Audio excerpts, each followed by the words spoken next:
Working on a 2018 Promaster 3.6 gas. I have the oil engine light reset,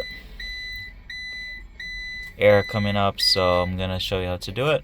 So there you go, oil change required. So turn off the car fully. So you turn on the keys, do not start the car. So, and press the gas pedal 3 times all the way down. 1, 2, 3. Okay. Then turn the car off. Now I'm gonna start it.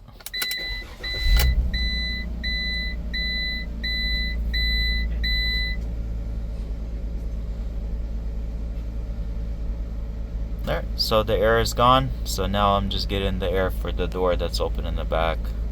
So if this video helped you, leave a like and subscribe. Thanks, appreciate it.